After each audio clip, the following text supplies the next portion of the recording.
If God exists, objective moral values. If God does not exist, no moral duties. If God exists, objective moral values. If God does not exist, no moral duties. Insect, rat, no objective values. Hyena, mosquito, no moral duties. Troop of baboons, troop of baboons. Troop of baboons. Troop of baboons. Troop of baboons. Troop of baboons. Teeth, lion.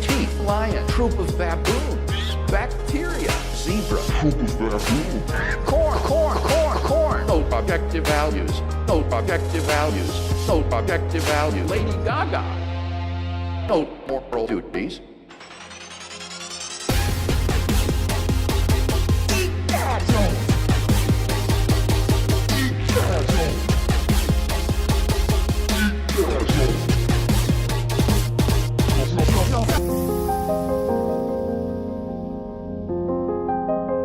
This is not to make some sort of naive claim that contemporary cosmology proves the existence of troops of Lady Gagas.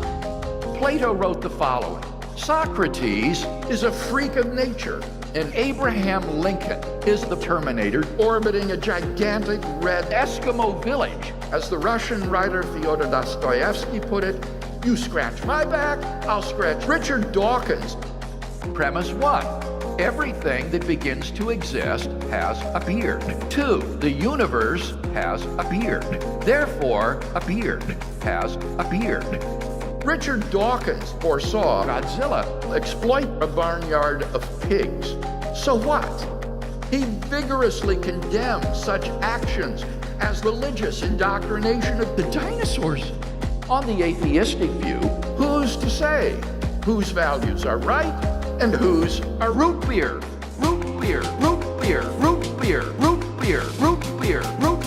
all together now.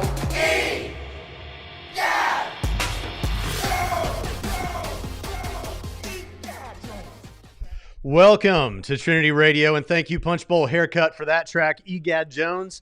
I meant to link it in the description, but feel free to add your own link, Punch Bowl, since you are here faithfully, as always, in the chat. And before we say anything else about that, thank you so much, Jim Amberg. We call you our channel angel for that substantial super chat. It means so much. I'm so glad that you're here. Jonathan, don't you just love that track? I do, and especially towards the end of it. It just the word salad is fantastic. But the beat's solid, man. I really. He says he actually has a video of Craig watching this video. I'd love to see that. But all right, so today we are going to be responding to Answers in Reason, which is one of my favorite atheist channels. You know, you happen to have found today the Christian channel that loves atheists, and this is an atheist channel. Actually, I think it's run by an atheist and agnostic. If I'm getting that wrong, guys, I'm sorry. But you may recall that they responded to my 10 questions from atheists from last year, and I went through and did responses to atheists who had dealt with different questions. And you may recall these guys were super nice and super insightful, and I had to stop the video to say, I love the guy on the left. I like the guy on the right and the guy on the left. I think this is the guy on the left, and so we are looking forward to responding to him today. Now, just so everyone knows out there, I try to be a friendly, approachable guy, but I'm here with Dr. Jonathan Pritchett, who is also a friendly and approachable guy. He is, but he is also known for some snark. Now, it's not my intention that this feed have snark in it, but I'm not going to muzzle Pritchett, okay? I've tried that before. My hand got bit. It wasn't any good. But we're going to jump in here today, and we're going to answer these 10 questions. Any thoughts from you, Jonathan, before we jump into this about life, liberty, God, and everything? No. All right. Let's jump right in. It's Friday, man. We are going to... I check my brain at the door when we do... Yeah, you don't check your brain at the door at church, but you do when you do apologetics. Right. That's a soundbite. Okay. All right. Let's jump right in here, and we're going to do this the sloppy, old-fashioned way, but I'll try to pause it as much as I can. Whoops. Yeah. That's not it. Wait a minute. Is this it? Hold on. Are you having technical difficulties? Technical difficulties. Well, that's always a good shot right there. So, you know, of course, badly wrong with my hair right now. Okay. Hey folks, Joe from Answers in Reason here, doing something a little bit different. Seeing as we've responded to a number of different videos of the 10 questions for atheists type kind, both from theists and atheists, we thought it might be fun to actually ask some of the questions ourselves rather than answer them. We do really care about the responses, and hopefully we can create a little mini-series out of them. Question 1. If you are a religious theist, what religion are you? And what do you feel unifies folks of your faith? If you're some form of secular theist, which God do you believe in, and why don't you adhere to any religion? Okay, Pritchett, there you are. I think I messed it up, and I'm gonna have to try to find that again. But anyway, all right. So, are you a theist? Yes. And what do you think unites people? Are you a religious theist? Yes. You're a part of a religion, Christianity. the Christian religion. Yes. And I don't have a problem with that word either. What, Christian? Or religion. Yeah, I don't. Christianity is a religion. Yeah. No, it's a relation. Yeah, that's a non sequitur. Yes, it can quit be a talking like religion that, and people. it can Yeah. be involve a relationship. Yeah. But yeah, we're both Christians, and what unites The resurrection. us? Yeah, our beliefs, our doctrinal beliefs, specifically the resurrection of Jesus. Yeah, and then the specific. If you had to nail, I mean, Trinity, resurrection. The Trinity and the resurrection. So, Yeah. in terms of doctrinal issues, Because I mean, even if we just reduced it to the fundamentals, Mhm. some of those fundamentals can be affirmed by heretics. That Mhm. well, we believe the Bible. but you're saying inspired. out of Yeah. various fundamentals that all Orthodox Christians should believe Yes. and affirm, you're saying even That- within those, there's two. those would cull that- away. a lot of the heresies and cults and Yes. things like that. Okay, but it could be that he's asking this. Okay, so on a doctrinal position, I agree with you that there are certain doctrinal positions, beliefs, and you mentioned too that I think that was smart the way you did that. But he could be asking, like, in more of a pragmatic, everyday sense, what brings you together, what gives you unity in your church. In that Very regard, little. Well, Have you ever seen Christians on Twitter? when the New Testament talks about doctrine, it's often talking about godly living. Yeah. And so it's Again, Christians on Twitter. right. So- Well, we're going to get, that's a separate question coming up, is what do you wish Christians would stop doing? But, and I'm sure you'll have fun with that. But here, I think honestly, the thing that I would say is that I think the thing that unites us is an understanding that we are family, that we have something that is stronger than even a blood familial bond. I feel closer to Jonathan Pritchett and even some people that I've just met for the first time in church than I do some distant family members. Why? Because our faith unites us in a way that we think is stronger than just blood relations or and even it's been that way since the Bible. They call it fictive kinship. fictive Right? kinship. Yeah. And the thing about it is we are one in a body, the body of Christ. That's the corporate language of the Bible. And I think that when people recognize that and think, and live according to what Jesus wanted, well, the amazing thing that happens is you stop worrying about yourself so much, and I start worrying about Jonathan more than I do or just myself. And then he looks back at me and says, I shouldn't be so worried about myself. I should worry about Braxton. Right. And now we're both worrying about each other, and we have each other's back. And what a strong thing. It's not to say that that can't exist outside of the church. It's just that we think that the strongest expression of it can be found in the church. And I realize that that could be offensive. That's not our intent, but we just think there is some additional aspect of reality that bonds us in a way that nothing else in the world can. Do you disagree with any of that, Pritchett? No. Should we just go on to the next issue? Yeah, that was pretty straightforward. All right, let me see if I can find it again. I bet it starts over. Look at you. Responded to a number of atheists type This kind, is gonna be both poor from production, theists man. and atheists. It's okay. We thought it might be fun if you are a religious Okay, so I'm theist, not what I'm not a secular, if you're some form of secular theist, which God do you believe in?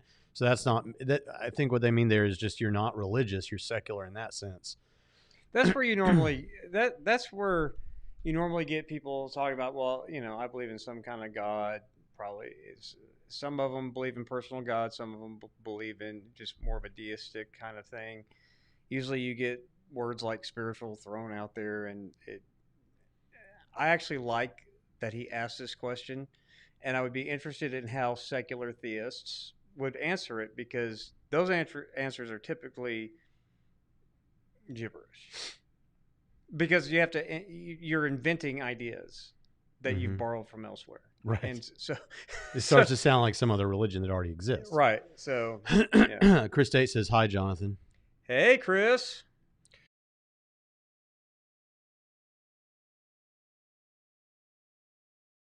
Religion are you? And what do you feel unifies folks of your faith?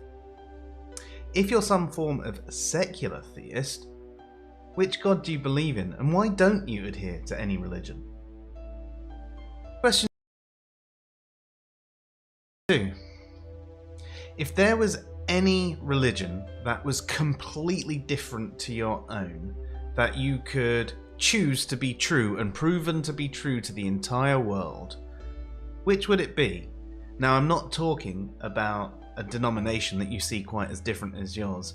If you're a Christian, don't pick another form of Christianity or even Judaism. Think about something really out there like ancient Norse mythology or Hinduism. Question 3. Okay, Pritchett, if you could pick another religion, not just another denomination of Christianity, to be true, if you found out yours was false, I'm going to entertain this. I'm going to answer it. Yeah. What would you say? Well, I mean, if I could pick any, I would just create my own and say that. Pritchettarianism? Yeah, Pritchettarianism, that would be the most ideal, right? Because you could create a God in your image, and then you could... well, the one God came up with would be the one that's most ideal. Well, no, it'd just be the one that... The one that's most self-serving? Right. There you go. And so, I don't think that that's what he's looking for. No. I mean, what other world, like... of a religion that actually exists. Yeah. I even was tempted to go with Jediism, because there are some, I think it's fake, but they're worshipers of a religion, Jediism. Yeah. Because I think if I could make that true by wanting it true, and then it doesn't mean that I'm going to be force capable or have a lightsaber, but at least it means those things exist out there, and maybe I could get behind that. That said, there's a lot of Jedi ideas, mostly revealed in the prequel trilogy, that are opposed to much of what I believe, right? So, Yeah. So, but anyway, of real religions, I've got an answer. It's going to go a little long, so you give an answer. You and I are fire and brimstone people. Yes. I don't commit on what that brimstone, It doesn't necessarily mean that it's literal fire and brimstone. But we're we fire believe and in brimstone hell. people. But I think universalism is false. But I do have those impulses, right? Not that I believe it, but it's like if I could take my pick. I think about the most enjoyable religious experience outside of Christianity that I have is probably a liberal form of Judaism, like Reform Judaism. See, I thought about that. Not conservative or Orthodox, Yeah. but the Reform tradition, because that's basically a quasi-Torah universalism kind of religion, practice of Judaism. And, I see the appeal of it because it doesn't drag you into like the more stricter forms of Judaism, like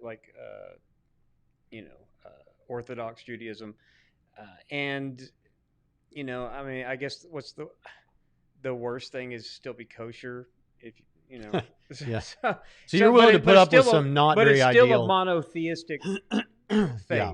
and I don't think that I could go, polytheistic, and I don't think that I could go pantheistic. So it would probably be for me a Reformed Judaism. Bahare Haidari says, my king is a Jew. His name is Jesus. Yeah. Amen. All right. So my answer to this is simple. I thought about some form of Judaism because, first of all, why would I maybe want that to be true? Like if I'm getting to, that is what this question is based on. Yeah. Ultimately, we want to make clear it doesn't matter what two guys in Indiana think. It matters what God thinks. But if I'm taking this question and answering it honestly, why would that be something that I would want? Well, partly because I have a lot of I come with a lot of prerequisite material Yeah. that I know about Judaism already, right? So that would be helpful. But I thought I'm going to really take this thing and go with it the way I think they want, which is no. Go very different. Get out of your Okay. Abrahamic traditions. Right. So I don't think they necessarily required that. They didn't, but they did They say just said don't denominations. change, But they don't jump from. But so I want to read you something from a book. This is a great book. Everyone ought to have.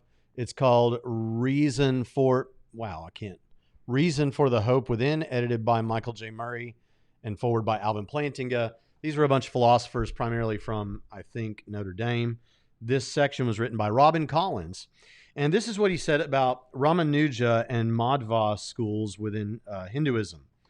Now, I want you to think about this. Unlike Shankara, both Ramanuja and Madhva took a realistic attitude toward the world, claiming that there are really distinct things and selves. Thus, they denied Shankara's doctrine of Maya. So the idea that the world is illusory and that really there is just this overarching unity. Well, this guy's saying, no, there's real different stuff out there, and that's important. Moreover, they affirmed that Brahman is a personal God. So that's a difference, a personal God rather than an impersonal God, who is omnipotent, omniscient, eternal, timeless, perfectly free, and perfectly good and loving. In these ways, their belief systems are similar to that of Western theistic religions of Judaism, Christianity, and Islam. But beyond this, both of these schools have special similarities with Christianity. First, like Christianity, they believe that God has become incarnate in human history though unlike Christians, they believe that this has happened many times. For example, and I'm not going to keep reading a whole lot, but following the teachings of the Bhagavad Gita, they hold that during particularly dark periods of history, God became incarnate to, quote, destroy the sin of the sinner and establish righteousness. Second, both of these schools strongly emphasize salvation by grace, though without any doctrine of atonement. For instance, following an oft-repeated teaching of Krishna in the Bhagavad Gita, Ramanuja claims that that we are saved by the grace that the Lord bestows on those who devote themselves to God in love and faith. Moreover, Ramanuja claims that grace is so powerful that those who really devote themselves to God will achieve union with God and final liberation from the cycle of rebirths at the end of this life. Now, there are other problems like the eternality of the universe, and Jonathan, they believe in the eternality of every individual soul, so that and this creates a particular problem for the problem of evil as related to this tradition within Hinduism, because what it means is Jonathan, the identity that we are referring to as Jonathan Pritchett, has been in a cycle of reincarnation literally infinitely into the past, which means you have experienced a certain amount of hell infinitely into the past. So this is how God set it up.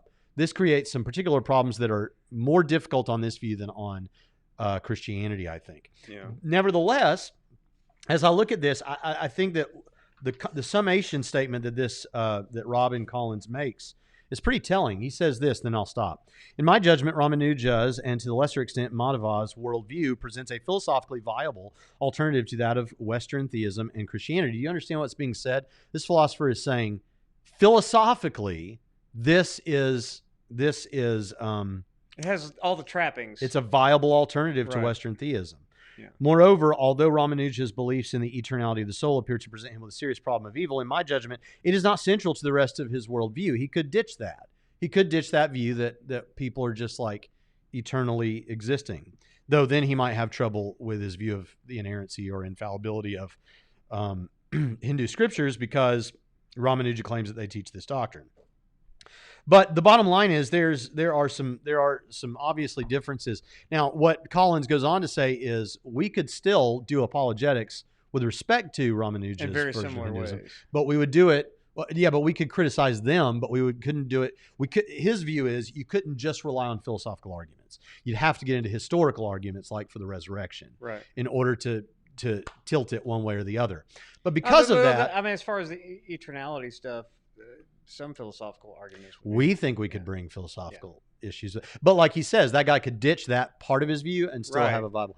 So I think if it's true that it's that similar to the things that I find beneficial and valuable about Christianity, the grace, the love, all those kind of things, a God who has all the omni properties and all this sort of thing, then that is the one that came to my mind. Although I have to admit, in terms of like practical understanding how people might live that out, there's a tradition within Hinduism of these bhakti cults, which are like little churches, for lack of better terminology, within Hinduism focused on one particular god, so that you might even say something like, this is the one true God. And there are Christian bhakti cults. Yeah. We wouldn't recognize them as Christian, but their focus is Jesus.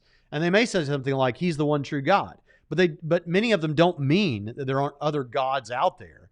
It's just that he's their God. Like you might say, there is no team but the Dallas Cowboys. Okay, well, that you're not saying there literally aren't other football teams. You're just saying they're the ones you're interested in and interested in worshiping. but that's interest. I thought that was an interesting. Yeah. So Kenneth G has he has an interesting comment up there. He says, "So that question makes no sense. I think it is insidious to ask someone to ponder on something that they do not believe is true, as if it were true. It is an invite to cognitive." I don't think that it invites cognitive dissonance, and I also don't want to say it's insidious because it's a thought experiment. It's not saying pretend it's true, right, or function as though it's true, right. It's saying which one would you like if you found out Christianity was right. false? I don't think that was the intent. Now I do see if the goal is for you to do those things, and yeah, I would agree, because you're trying to hold two competing. Because you could look at people who've deconverted from any religion, including Christianity, and there is a period of time where they do go through cognitive dissonance, right? Trying to square new beliefs with the ones that they've had for so long, right? And it does cause them problems because it's a worldview shift, and there's always a transitory period in shifting your worldview. So if you were to actually believe it, it's true now, coming from a different background. That I would agree. But just posing the question, I don't think that the intent is to commit to pretending it's true in that sense. Just if you had a preference, I think it's just exploring the idea of saying, well, what do you like if you found out this wasn't true? The thing about it is, it's mark of a philosophically interested mind is someone who is happy to entertain hypotheticals, in my opinion. And so I don't think, there's a way that I would agree with that comment if that's what I thought this guy was trying to get people to do, but I don't, because I didn't get the sense that he was trying to get me to question my own beliefs, to entertain what other kind of religious organizing principle would I want the world to have. I see Bearded Heretic is in the chat. Is Bearded Heretic the guy on the left or the guy on the right? Either one of Answers in Reason? If you are, I'd love to know that. And thank you for showing up, whoever you are. Well, there's the follow-up comment says the intent is to raise doubt. Well, it failed. But I don't think that was his intent. The intent for Braxton and I to do this, in speaking to atheists and speaking to Muslims and is to raise doubts too. So that's fair game, because I want them to doubt their faith because Christianity is true, and I want them to become Christians.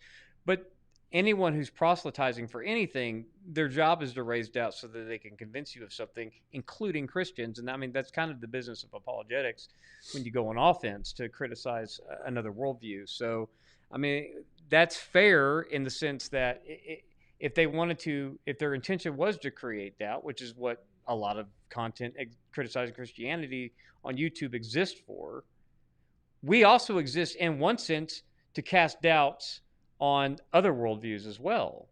Mm-hmm. We're not just trying to play defense all day long. We're trying to preach the gospel and demonstrate that Christianity is true, which means you need to doubt these things that you hold to be true because they're false beliefs and we think that they're harming you. Mm-hmm. So, well, Bearded Heretic says, I'm a guest on Answers in Reason sometimes. Well, I'm so glad that you're here. Thanks for showing up.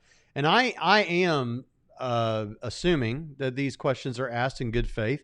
They presumed that about me when many other atheists said, "Oh, he's just trying to be that slick huckster." Right. So I'm not going to do that to them. Yeah. And plus, I've interacted some kind of with these guys a little bit. I get Kenneth's impulse to suspicion, though. We all have that, I think. Mm-hmm. But I just want to say I don't think that that's what they're doing. Not what they're doing. But I do think that there are people who try to do what he is insinuating. All right, let's keep trucking now. Yeah. Whoops. What's your favorite verse or story from your holy book? My favorite verse or story, I can't just give you a verse. My favorite story is basically the life of David, start to finish, which is a lot more than I think a pericope or something like what he wants. But the story of David, I think, is just absolutely one of the greatest tales that's ever been told. I think it's true, but I think it's also an amazing story. Yeah. It's an archetype. I mean, look, you've got this young, like there's an archetype, there's a term for this archetype. I forget what it is, but it's the idea, it's the Luke Skywalker thing. It's the son who's somewhat dejected and down on it, depressed about the state of the world or whatever, or his position in his family. But then he meets an old guru. He learns what he needs to know to go off and be the hero against some enemy or something, right? Well, David has some of those qualities, right? As you're thinking about that. But the fact is that he also has some realistic aspects to him that make him more human, so that we can relate to even a guy like that. Like the fact that he committed some terrible moral failings, not only with Bathsheba and the incident that happened there, but also with how he dealt with his children later on. And really after Bathsheba, we never see David. We never see, I like the way that Steve Gregg put it. We never see the sheen on his kingdom that he once had before. It's not that God wasn't faithful to him, and it's not that he didn't live into his old age. It's just that it never was like it had been before that event. It's like his moral authority was gone. His kids didn't even seem to care so much what he thought about certain things. So, but that's making him more like me, right? That's making him flawed like I am. You're not David, right? Right. I identify with some of the worst things about David and almost none of the best. But that's my favorite. What about you? Probably the Areopagus, Paul. There, if you look. What? Acts 17, Paul. Oh, Paul at the Areopagus. Yeah. I mean, once you look at, and I know people are like, yeah, but I mean, not a whole lot of people converted, but he was also trying to get out of there without losing scalp. So, or at minimum a beatdown, right? So it seems once you look under the hood with the Stoics and Epicureans and the just the men of Athens, the religious people who were buying the system, and then the philosophy classes, and once you get under the hood and you just look at that thorough takedown and that divide and conquer strategy that he had, pitting them all against each other to get himself out of it, just because it matched it just that narrative is a story, plus it has his speech, which I'm interested in, in Greco-Roman speeches, and so it just has all the things that I'm interested in, and it's a thorough takedown of all their worldviews. So, and it's likely so it's just a matter of interest that becomes mine. Who's the scholar that used to be at Southern, but yet he's kind of divisive? He and his wife are scholars together. People are divided over him. David Garland. Garland, yeah. I think it was him that said this, but I think it makes sense to say that Luke made decisions, right, Jonathan? Don't you think Luke made decisions what to include?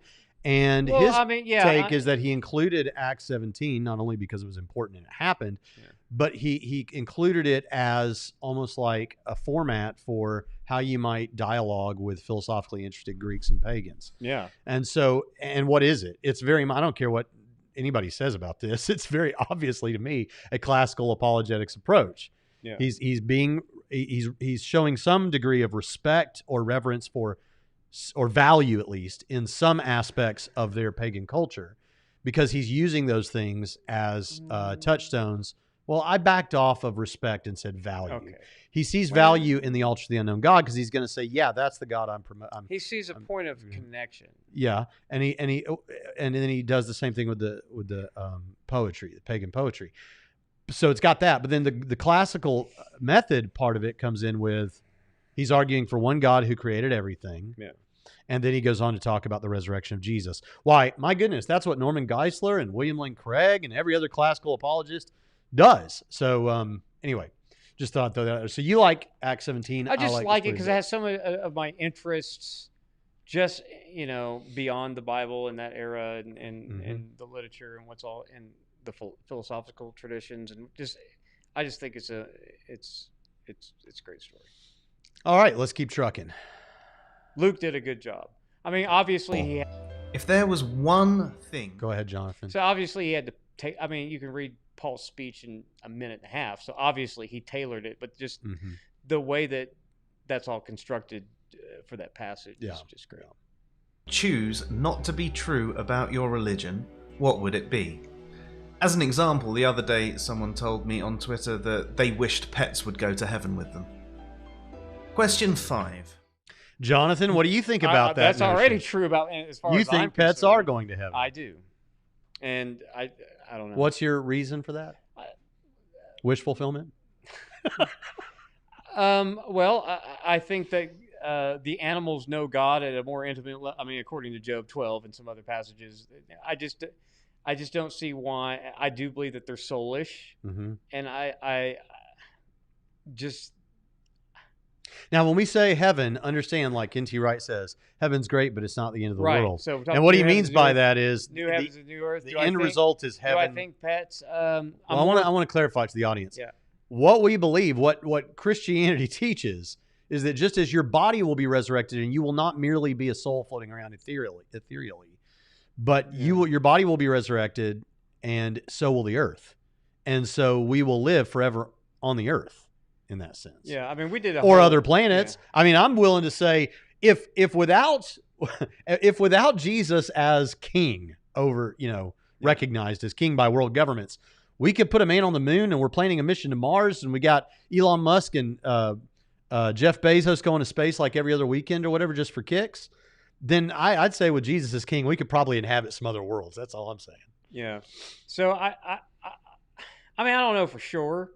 Of course, but if I had to lean one way or the other, I'm leaning. Yeah, I have good reasons to think yes. I have no good reasons to think no. But that's not the question. The question is, what do you wish were not true? It's easy for me. Yeah. Hell. So the universalism thing. Any view of hell, I wish it weren't true. But now saying that, and I'm trying not to do this too much because I don't want to just give them an answer. And then just explain why my answer is bad. But I do want to say this. Obviously, I still recognize within myself, I intuit the notion that there needs to be some level of justice for people that don't receive justice, for the abused and the abuser. If Adolf Hitler killed himself, he never received the sort of justice that we would like to see. And I'm not even sure that there would be necessarily a way to replicate that. But God could ensure justice is done for those killed and for the killer. But so I recognize, my point is I recognize the logic behind justice. And if God's a good God, then he would be a just God. I get all of that. But if you're just asking me, what do I not swap like? Hell for some form of purgatory for them to have to endure some sort of. Yeah, maybe. But see, since I don't think that's the case. Yeah. I actually think that would not achieve justice. I don't think you don't think universalism achieves justice. I'm not convinced of that. Yeah. I remain unconvinced. Yeah, I hear. But here's my point. I mean, it's nice to think if about. You're just if I don't think it's true, I want to make clear to our Christians audience, I don't think it's true. But what would I not like? What would I like to not have? It'd be hell. Yeah. What would you do away with? What would I do away with? I don't know. I've been thinking about that, but hell's. I don't know. It's one of those things that you kind of once you live within a faith, you kind of even become okay with the things that you're not comfortable with. Well, you spend time thinking about it and resolve, like with hell, however you understand hell, I've resolved in myself that there is to my mind, a legitimate explanation for why hell. Okay.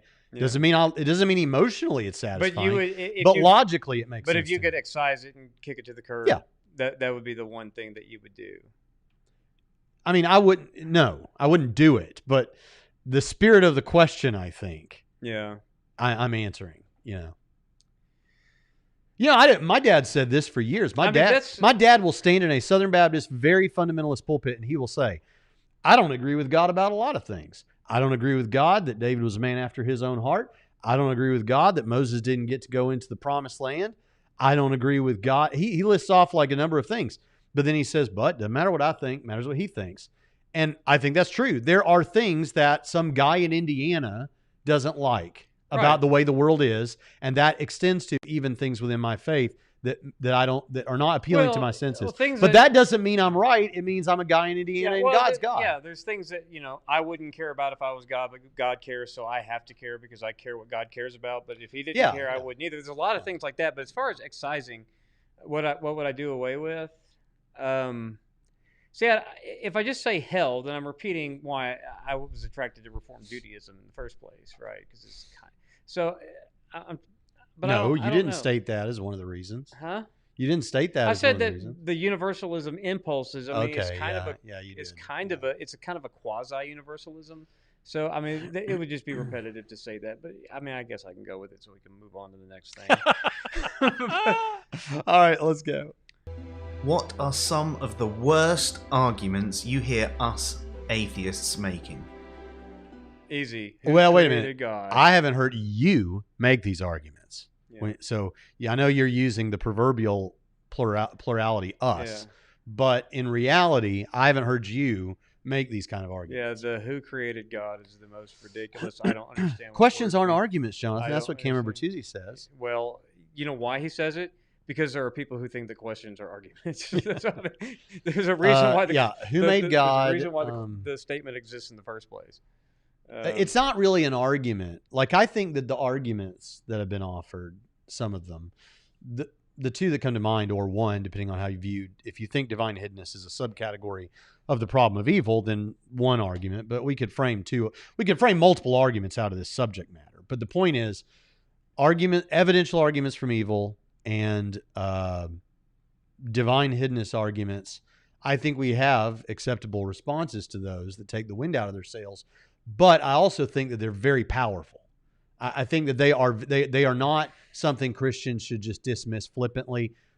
And here's one reason, is because with problem of evil, the people in your church that don't even know what apologetics is and have never met an atheist, they're going to think of it on their own, because they're going to be like, why did God let this happen to my kid or whatever? Yeah. So I don't dismiss those. Those are serious, and they're not.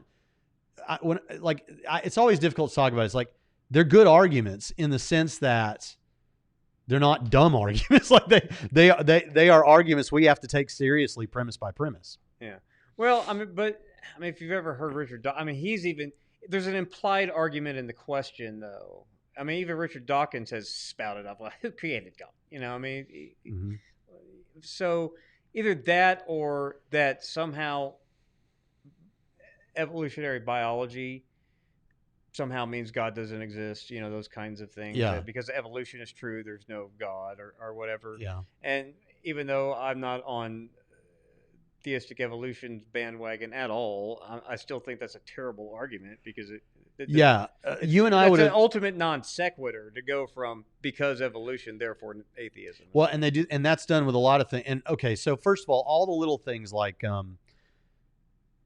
aside from the arguments, like things like, the Kalam doesn't mention God.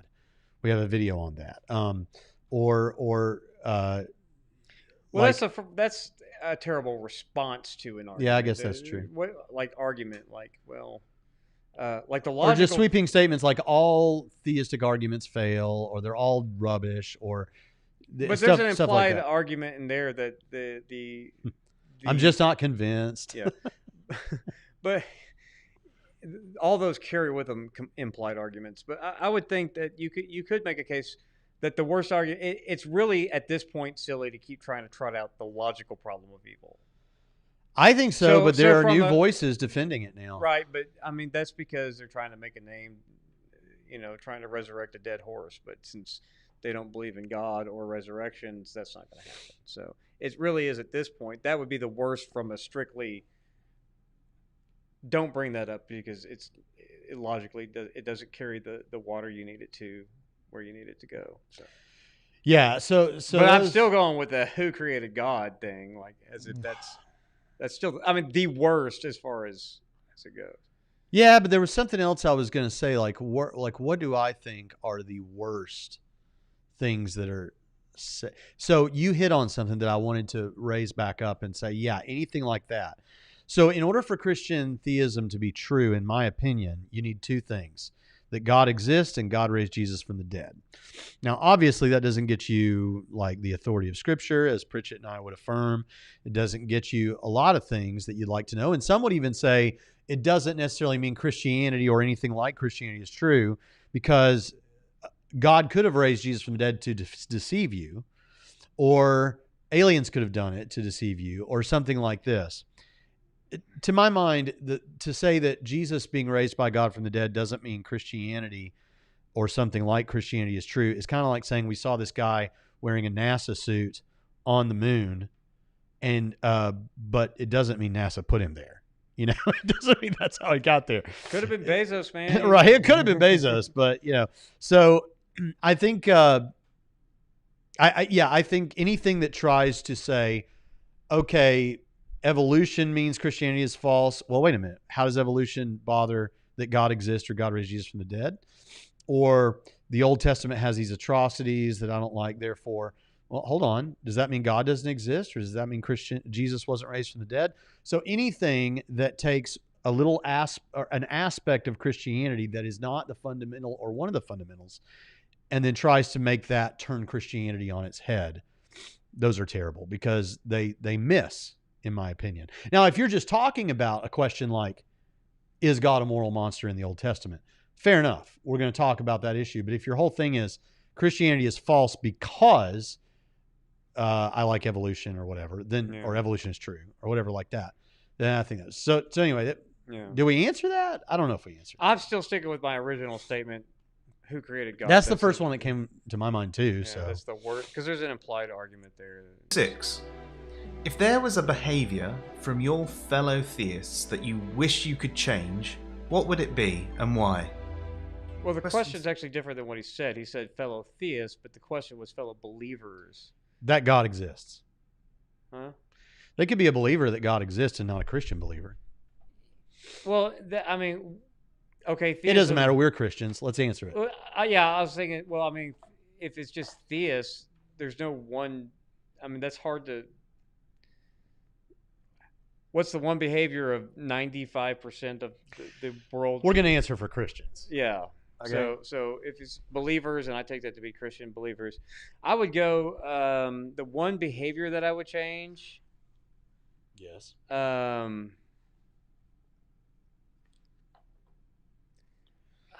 It's hard to pick down which one I would go with. Probably get rid of religious kitsch. That's your thing? That would solve a lot of problems, but yeah, I mean, you want to get rid of, like, instead of esprit, it says Holy Spirit, or this blood's for you. Right. Bloodweiser. You want to get that? Okay. I admit that'd be a great thing to get rid of. If we could get rid of Christian kitsch. But that's your solution. Either that or the inability for Christians to form in the United States, a party, a viable Christian party, instead of voting it as blocks, whether it's, you know, Democrat or Republican or whatever, instead of just voting. Because I mean, think about it. There are certain denominations that are going to vote for Republican and evangelical, you know, some that aren't, and then you have, you know, the main lines. You have the Black Church. A lot of those vote as a bloc. Democrats. I mean, you have people who you know, cross aisles within that, but the majority always vote in these blocks. And I think that Christians at some point should have, and not now, but they should have 40, 50 years ago had done better on that. So, but even then, I don't know if that's worse than the Spirit t-shirt. So, but those would be, either one of those I would love to change. Christian kitsch are voting as blocks. Instead of they had well, I don't want to Sly Diggity Dog one says, block, a viable Christian third party, one vote. So you want to go against the Constitution? Sly Diggity Dog says. I didn't know that forming third parties were against the Constitution, but okay. My answer to this question is I wish that Christians would be cautious but more open to questioning their secondary doctrinal positions. Now, when I say that, I want to be cautious that you understand what I'm saying. First of all, the reason I'm not saying that they would be okay questioning Christianity, I think everyone goes, or most people go through a period where they do question. But the point is, most of your solid Christians, the people that I think the question is being asked about, they're completely sold. They feel like they know God. They have a relationship with God. They're not. I think we're talking about within, like, while as them as Christians, I wish they'd be more open to considering secondary doctrinal positions, because it's much more acceptable, like in the Trinity Radio primetime discussion group. And sometimes in these Facebook groups where you have theological discussions, I think that people are not cautious enough in their openness to accepting other secondary doctrinal issues. But I think we should be open to that and not treat someone like they're some kind of weirdo from another planet if they become convinced of a different view of soteriology, eschatology, the nature of hell, something like that. Sly Diggity Dog seems to be confused about the entire foundation developing by the founding fathers was to keep religion out of politics. No, it was to keep the government from setting up a state religion. Right. It has nothing to do with persons of faith being involved in political activities, because that's what most people were. We have an education problem in this country. Good point, Braxton. Now go baptize some infants with me. Well, I can't do that, Jim, but I'm open. I'm open to secondary doctrinal issues. I love it. Go, christen the baby or duck the child. All right, let's get back to answers and reason here. What movie do you feel gives the most accurate representation of your faith? Going back. Okay, I struggle. The Ten Commandments with Heston, right? Period. I struggle with this one. Yeah, I mean, none of them are on the left. No one's going to be happy with any Bible story set to. I don't care if PureFlix is doing it. I mean, PureFlix, they ruined Esther, because my wife started watching that Esther movie, and of course, Esther's talking about God, and the book of Esther does not mention God, right? Trying to be holier than the book of Esther. This is what I'm talking about. They made multiple documentary series about Esther. It's called The Bachelor. For me, I think there's aspect. I think Passion of the Christ. Without co-signing everything in it. Yeah. That's a handy thing to keep in your back pocket without co-signing everything in it. Yeah. So that's pretty good. Yeah. But the I can't think. I'll tell you what comes to my mind. I'll tell you, because I don't think he's looking for that. I really don't. Maybe you are, man on the left. But what I think he's looking for is, like, is there some other, like, mainstream movie that, like, captures the theme of your faith really well, or something like that? That's what I was trying to think. I never saw that, like, missionary movie, the Liam Neeson. I don't know if that would have been. I've never seen it. But I'll tell you what, on the Bible-y movies, the thing that immediately came to my mind was in the early 2000s to mid-2000s, there was the Gospel of John. And that was just the Good News Bible. It was verbatim, text.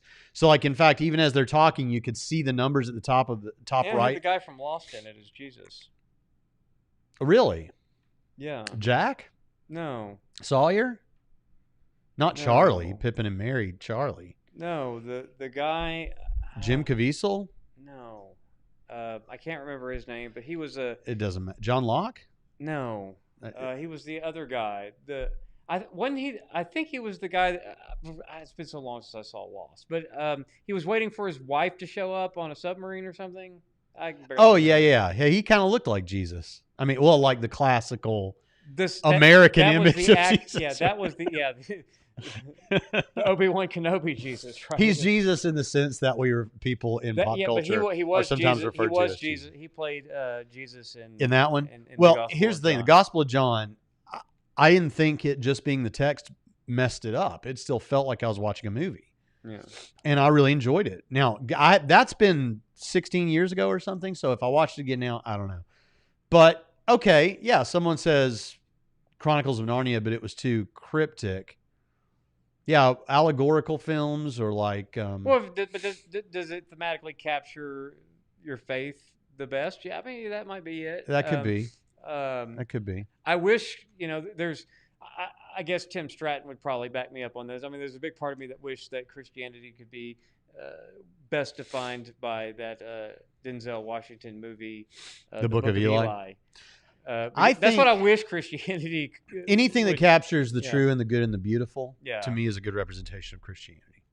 And you can find that in things that are not even explicitly Christian. or trying to oppose Christianity. There's still going to be things. That When you see an archetype of courage as a good thing and cowardice as a bad thing, as you see in many war movies or hero movies, that is, we think, a reflection of a good that our faith affirms as a good, and things like that. All right, let's move on.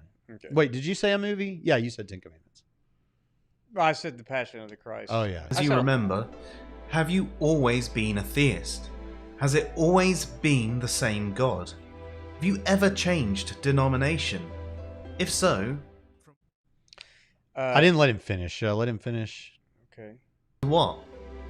Question 9. Okay. I think he's like, what did you change to? Okay, so You have the same God all the way? Yes. Okay. Always been a theist. Mm-hmm. And it's Okay. the same God. Yes. And did you ever change denominations? Yes, several times. Okay. Started Methodist, went to non-denominational, went to Southern Baptist, went back to non-denominational. Okay. I was Baptist through most of my life until about 5 years ago. At which point I joined a local church, One Life Network, that you're also a member of now, which is non-denominational, but actually maybe more Baptist than me. But in any case, always been a theist, always worshipped the same God. Yep. But we've changed positions still. Like without changing denominations, we've still changed positions on different Calvinism, doctrinal issues. dispensationalism, complementarianism. I kicked all those things out because they're wrong. Mm-hmm. And I was going to add, in my opinion, but I'm not going to add that. They're just wrong. All right, let's keep trucking. And There was one free paper or article that you think atheists should read, have a think about, and respond to. What do you think it should be? Okay, so now I'll start this one off. like And freely available. I don't know. I don't read. I can tell you two freely available ones that I want to mention. First, and you said that maybe they should be responded to. I think this has been responded to, but maybe not so much in the online atheist community, and that is Alvin Plantinga's 24 or so arguments for God. And there's a book that's been written in celebration of that. But then secondly, that's a theist sort of You a hear thing. that? Yeah, they're doing something outside. Oh, okay. But then the second thing that I would say is from an atheist source, I don't think this is necessary for the man on the left or the man on the right. But I would say that when it comes to atheist articles, I've mentioned William Rowe's The Evidential Argument from Evil and Some Varieties of Atheism. Those are two topics covered in the same article, and it's a famous article, and it's freely available if you just Google it. And what I would like to see atheists deal with is toward the end, where he talks about different types of atheists as they consider theism and whether it's reasonable to be a theist or not. And I find this is a very divisive issue among atheists, and not in that they get mad at each other and things, but like in terms of categorizing where they land. I think that is a big difference. Is it reasonable to be a theist? Is it reasonable to be a Christian? Or is that unreasonable? And what does that make you in light of William Rowe's last few paragraphs of his article? Jonathan, do you have anything, or did I not give you enough time to finish? Well, I was thinking, I mean, like David De Silva's free articles on Hebrews chapter 6 are great freely available argument. You'd like to hear an atheist respond to that? but it has nothing to do with the debates between them. Yeah. But actually, there was something that was interesting, but it's not freely available anymore. I was just looking for it. That's not even written by a Christian, and it really doesn't have anything to do with the arguments either. But it was Zeba Crook's article on having what he called a secular translation of the Bible, and I think that would be instead of using words like grace, use words like benefaction or benefits.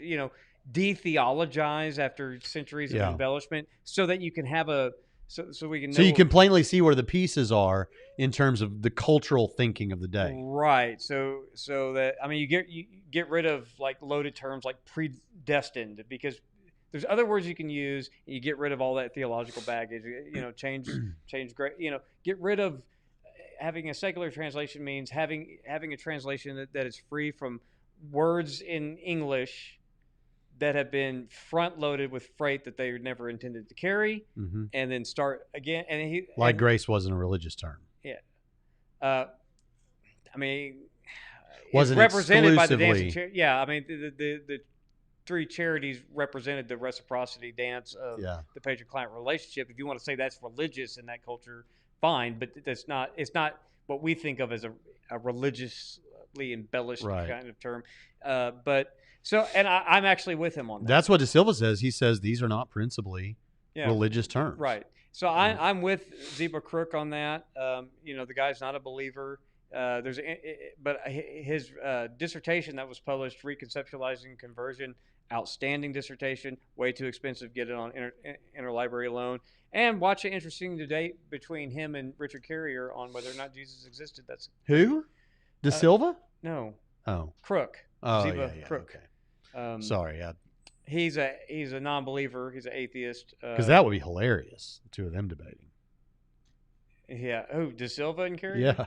Yeah, I don't think De Silva debates. He doesn't. I don't know. All right, let's go on with the video. Nice. Let's go on with the video. He wouldn't be. He would. Question 10.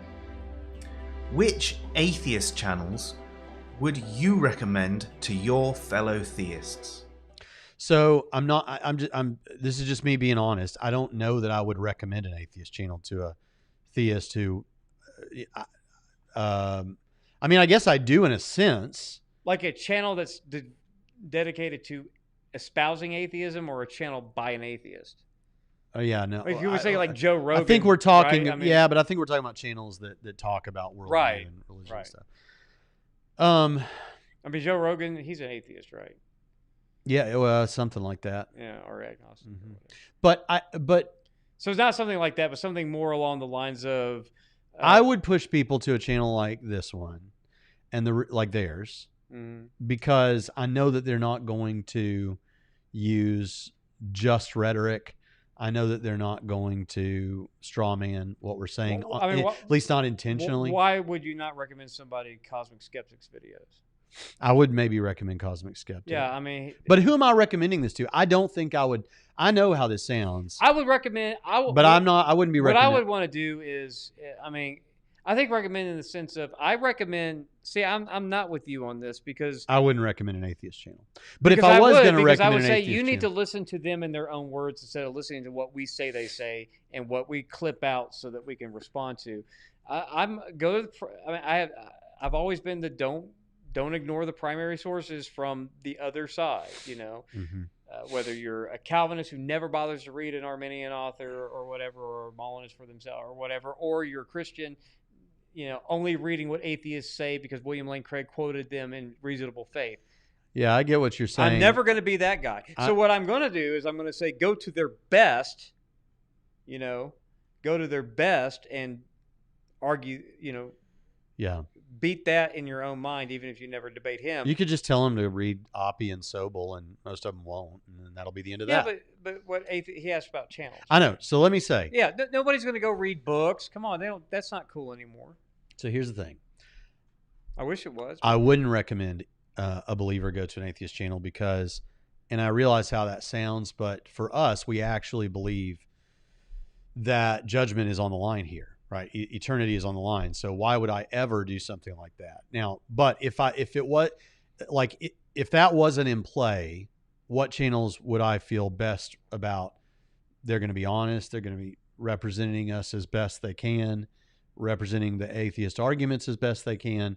It would be a channel like theirs, or maybe like Cosmic Skeptic, or maybe Ben Watkins, or Well, I mean, to recommend them to hear the best of their side doesn't mean now only listen to them and never listen to anything else. I mean, that's not what I don't think that. I would never recommend anyone do that. Nobody's criticizing. But you. I would say they love you right now. But I mean, if you read, I'm the one sounding like a fundamentalist right now. No, I mean, I see what you're saying. I get the concern, but I mean, if you want to engage in this kind of stuff, I mean, people who watch apologetics want to learn apologetics so they can engage for themselves, and so they're eventually going to need to engage it. Because that's the content their people are consuming. That you're going to run into the Jim Bob on the street, Jim Bob Atheist watches Cosmic Skeptic. Or maybe he watches some of these other ones that are no good, and you don't need to pay attention to that. But go get their best and argue with that in your head, if not with them personally. But you don't have to. If you're a new apologist, you don't have to try to respond to their best all at once. You should try to stretch yourself that way. But I think about that, and there's also something about it's okay for us to watch it, but not you. And I'm not telling people they can't watch it. I'm just saying I'm not going to give it to you.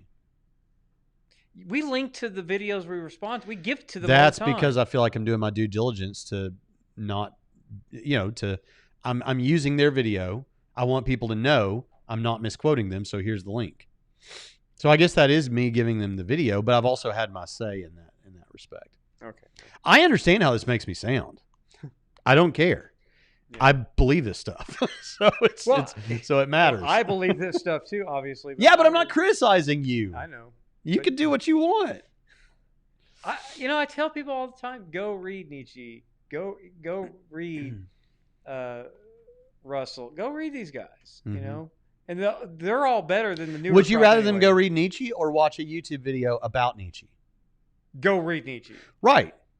And then maybe they'll be like me and find it interesting but bunk, or they'll be like you and find it boring. You tell me you did not like her. Like my friend John Winters, when I was telling him, it's like, yeah, I got Braxton to start reading it, and he said he hated it. And that's his favorite atheist, my friend John Winters. Is it his favorite atheist because he wants to sound a certain way? His handle online was Darth Nietzsche. Yeah. For the longest time. Is that his favorite because he wants to sound a certain way? No, it's his favorite. Because I'm telling you that I read all of Thus Saith Zarathustra, and I got news for you. It was boring. Right. And it's not because of a defect in me. It's a defect in him. Okay, man. But, okay, if I was going to do that, I would recommend someone like their channel. Or I would recommend, I'll tell you, I might recommend an agnostic like Majesty of Reason, Joe Schmidt's channel. I would recommend, look, in terms of you being a new apologist and going to respond to somebody, you don't have to go after the best. I would say, I've told people for a long time, start with someone that it's not that hard to respond to. I mean, that's saying a bunch of dumb things and somebody needs to respond. I would recommend certain, because I don't want to recommend others, because there are certain people that just their attempt is bad arguments, it's shock jock, it's potty mouth stuff. It's a waste of people's time. You're not getting anything from that. Mm-hmm. So I want to make sure. So there's certainly certain ones that I would not recommend, but I would also say if you're looking for the best that they have to offer, go here. Don't waste your time with this stuff. And so I think that's okay. Yeah. Okay. But I know that's going to let down the man on the left, I think. I don't think he thinks I'm the kind of person that would say something like that.